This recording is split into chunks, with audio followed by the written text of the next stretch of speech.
Assalamualaikum warahmatullahi wabarakatuh. Jumpa lagi dengan saya, Yakub Somer.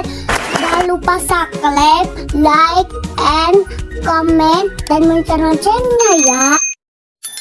Sebagai orang muslim, kita harus rajin sholat di masjid, rajin membaca Al-Quran, dan lebih baik lagi kalau dihafal.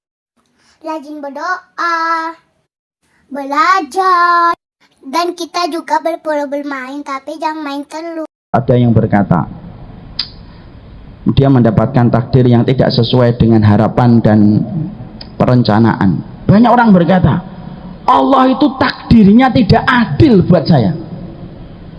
Kadang-kadang kita sering dengar itu ketika orang berteriak di samping ICU mendapati keluarganya sakit bertambah parah ataupun meninggal. Dia berkata, Allah tidak adil. Nah, kalau ada yang berkata Allah itu tidak adil, pertanyaan kita balik sederhana. Kalau Allah tidak adil, terus siapa yang adil kalau Allah itu sudah kita sebut dengan sebutan yang tidak adil? Jadi tidak ada. Allah itu pasti adil. Allah itu pasti sayang. Kalau Allah ngirimkan berbagai macam peristiwa yang terjadi pada kehidupan kita, walaupun tampaknya itu pahit, tapi pasti ada kebaikan yang terkandung dalam setiap peristiwa. Apa yang kita lihat tidak menggambarkan apa yang akan kita dapatkan di masa mendatang. Sambilkan analogi yang sederhana. Kita, Bapak dan Ibu, kalau ada mendapati seorang ikhwan datang ke dokter, ketika dia datang ke dokter kemudian divonis sama dokter, dokternya mengatakan, ini sudah berapa lama infeksinya Pak? Sudah 3 bulan.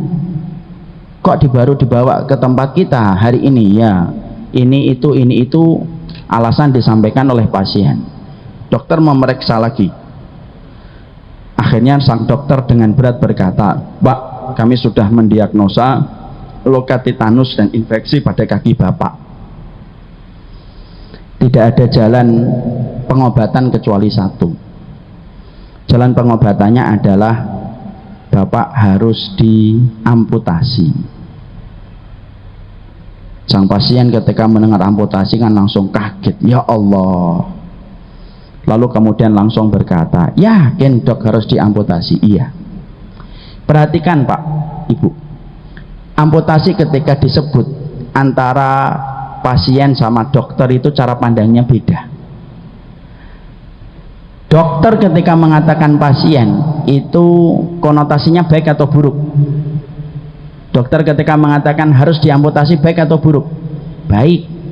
Karena kalau Bapak tidak diamputasi, infeksinya menjalar ke atas, nyentuh ke lambung, nyentuh ke ginjal, nyampe ke jantung, sakitnya bisa beberapa kali lipat daripada sakit ketika tetanusnya baru sampai di kaki, akhirnya menyebabkan kematian yang fatal. Itu dokter. Dokter ketika mengatakan amputasi itu konotasinya baik. Beda dengan pasien. Pasien ketika mendengar amputasi, pasien itu nyangkanya, ya Rob, dari 2 kaki menjadi 1 kaki. Dari yang asalnya berjalan normal harus pakai tongkat. Dari asalnya bisa berlari-lari kemudian sekarang tidak bisa lari-lari. Makanya kemudian pasien ketika mendengar amputasi karena konotasinya buruk, perhatikan, pasien itu akan berkata, dok jangan diamputasi, saya ini penyerang di klub bola kecamatan. Kalau Bapak amputasi saya, terus gimana karir saya menjadi penyerang di klub sepak bola kecamatan? Di situ kita dapatin kata-katanya satu, amputasi. Tapi cara pandang dokter dengan cara pandang pasien itu beda banget. Kenapa pasien itu memandangnya itu buruk? Karena dia tidak tahu kalau dia tidak dipotong, fatal akibatnya, impactnya, penyakit itu bisa menjalar ke jantung, membunuh dia, mencekik pernafasan dia, dan akhirnya kematian.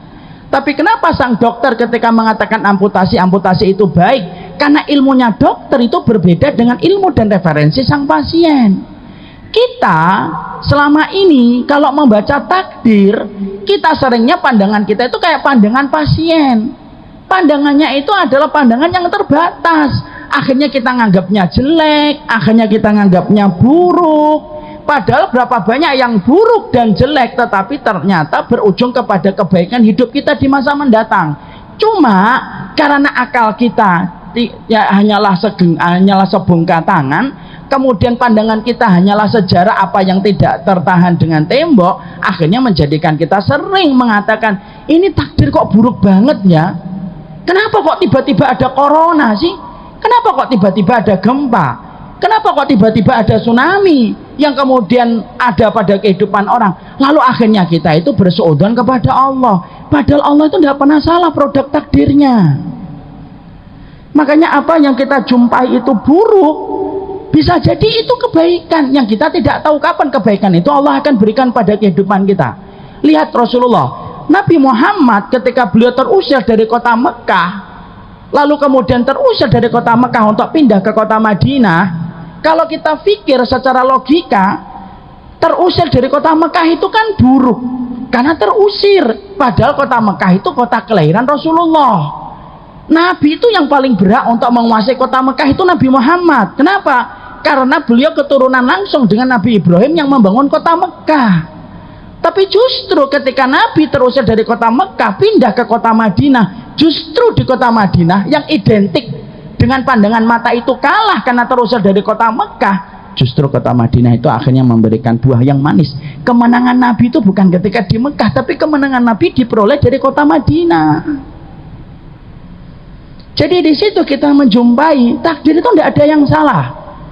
Dan saya khawatir nih, nanti entah corona, entah penyakit, entah bangkrutnya kehidupan kita, entah tiba-tiba ada keluarga kita yang sakit, tiba-tiba ada dokter mengonis keluarga kita kena kanker, kena tumor, apapun itu, tiba-tiba anak kita divonis oleh dokter bahwasanya terkena penyakit yang berat, pastikan takdir tidak ada yang salah.